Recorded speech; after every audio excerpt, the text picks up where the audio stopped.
ауруханада өтті ғой дүниеден. Күніге барып дем салып тұратынбыз. Бауырларым да сол ауруханада болды. Басында болды, соңына дейін. Енді айту қиын, ата-ана жайлы. Дүниеден өткен, ауылдан шыққан кездері, анамыз қолымызда болды ғой енді. Інім бар, сол екі үйде кезектесіп, балдарымыз апасына таласатын. Сонда бір күн онда, бір күн мұнда таласып жүретін ғой. Анамызды қыдыртатынбыз. Көлікпен бала шағамызбен бірге қыдырып тұратын.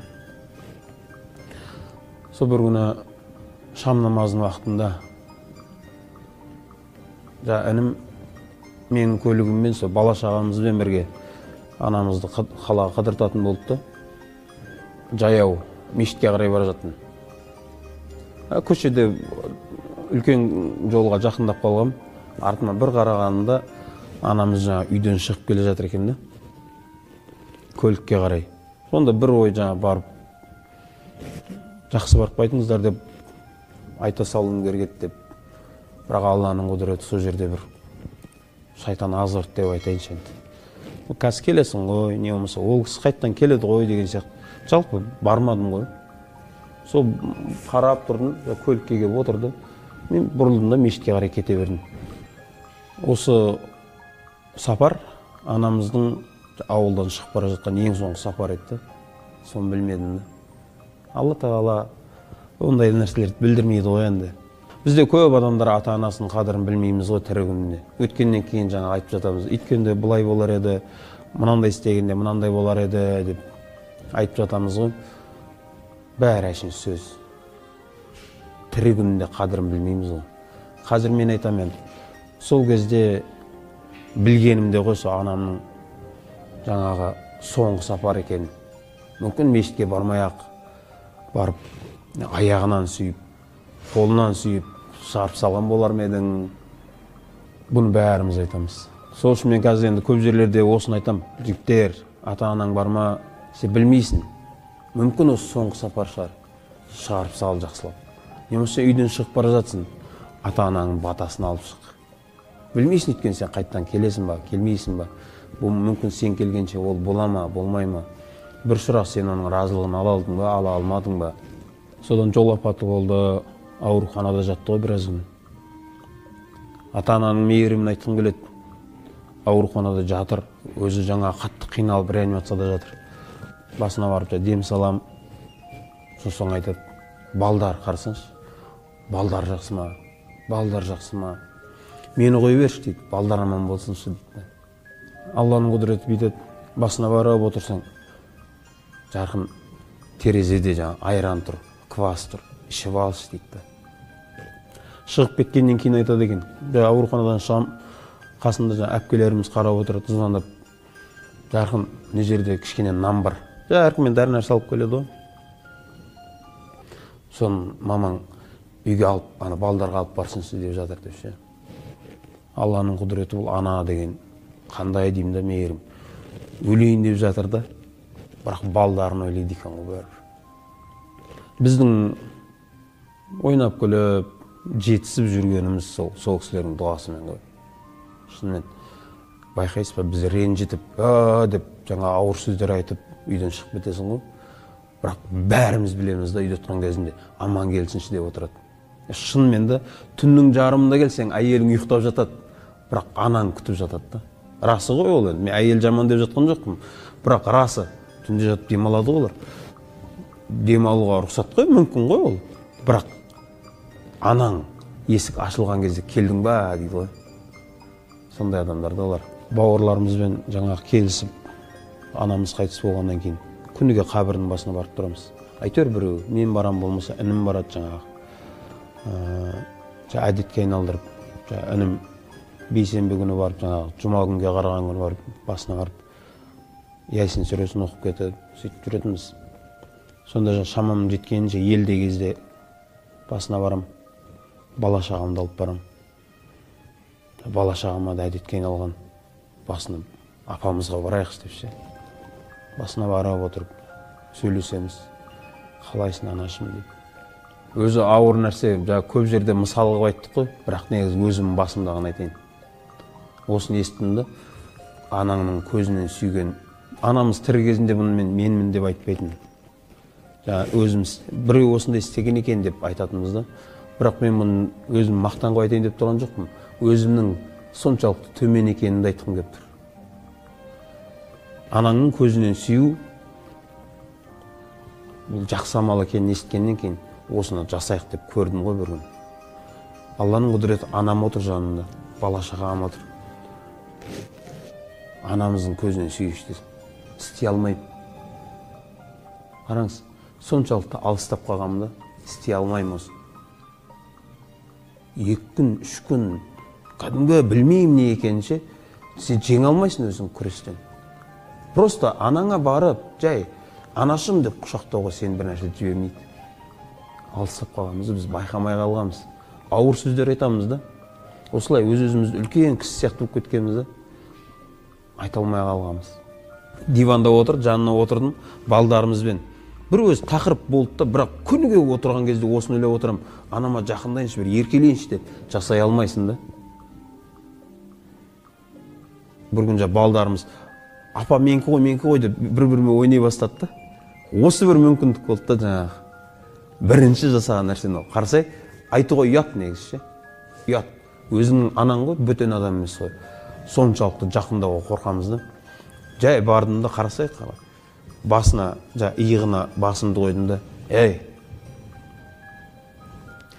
бұл менің мамам, сендердің емес деп ше, балдарым. Ане жерде анамыз ше, сөйлемей қалды ғой. Өйткені ол ондай жақсы нәрсе көрмегелі көп болғанда. Кәдімгі үндемей қалды.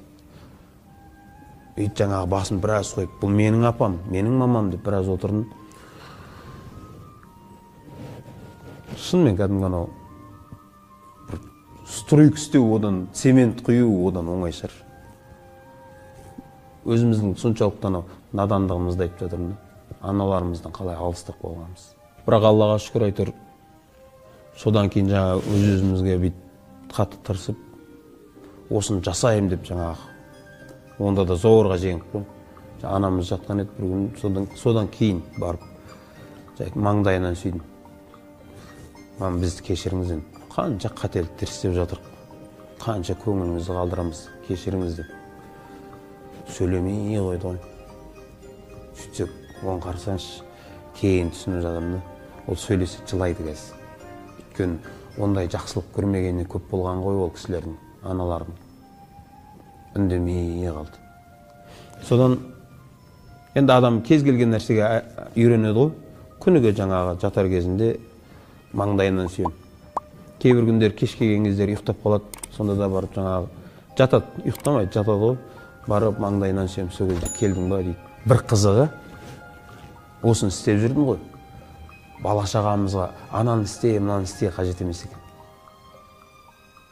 Бір күні бала шағамыз келіп, балам мен қызым үлкеніректер, әке, біз де сіздің көзіңізден сүйетін боламыз деп ше. Менің көзімнен сүйетін болды да. Сол қазір біздің үйде әдетке айналды. Күніге жатар кезде дәрет алып келем. Қызым мен балдарым сүлгі ұстап мені күтіп тұрады. Сосын келеді да көзімнен сүйеді.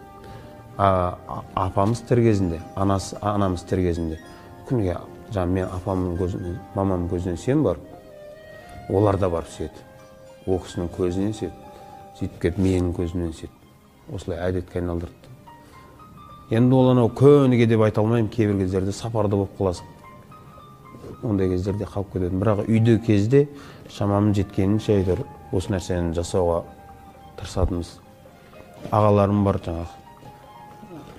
Немерелері таласатын апасына. Аллаға шүкір деп айтайын әйтеуір. Ағаларым да, жеңгелеріміз де сондай жақсы болды. Мынандай ғой, біздің үйге келсін деп таласатын. Біздің үйде болсын деп ше. Сол үйге барса жаңағы анау, сол үйдегі ана кішкентай балдар бар ғой. Оларға жаңағы мақтаныш, апа біздің үйде деп ше, апасына таласатын. Бізде жігіттер бар, жұмыс істейді да. жұмысында ауыртпашылықтар түсе бастайды, қиындықтар түсе бастайды. Сол кезде не істейді бізде? Әдет. Құдай береді. Жол болмай кетті деп Құдай береді да. Бірақ екінші жағына мән бермей жатырмыз ғой. Біздің жолымызды ашатын адам үйде отыр. Байқайсыз ба, жігіттер қазір үйден жұмысқа шығар кезде анасын, мысалы, ана мен кеттім деп айтатын адам бар ма? Бар, аз. Біз әйелдерімізге айтамыз, мен кеттім деп әйелдерімізге айтамыз, аналарымызға емес. Аналарымыз отырады, сол кезде бірақ анаңа барып айтсаңшы, мен жұмысқа кетіп бара жатырмын деп. Не деп айтады? Жолың болсын, балам, жолың ашық болсын. Осы жетпей жатыр бізге. Бізге жетпей жатқан нәрсе осы. Бізде жол болмай жүрген жігіттер, айтар едім. Енді себеп көп қой, соның ең бірінші себебі үйде отқан ата-аналарымыздың батасын алып шықпай жатырмыз. Сол үйде шығып кете саламыз. Не болмаса кейбір адамдар кәдімгі ата-анасына ауыр сөздер айтып ше. Қараңызшы, ғалымдар айтып жатыр ғой, ата-анасының разылығын алмаған адам бар ғой, екі дүниеде де бақыт таппайды деп жатыр да. Ата-аналарымызға ауыр сөйлеп, бірақ қандай бақыт іздеп жүр. Өңке қарны тоқ 200 адам жинап алып, Құдай бересін, жолым болмай жатыр деп та. Бірақ бір анаңды тойдыра алмайсың көңілінде. Оларға сен тамақ беруің шарт емес. Жай әшейін бар да, қаладан бара жатқан кезде бала шағаңа апарасың ғой торттарды.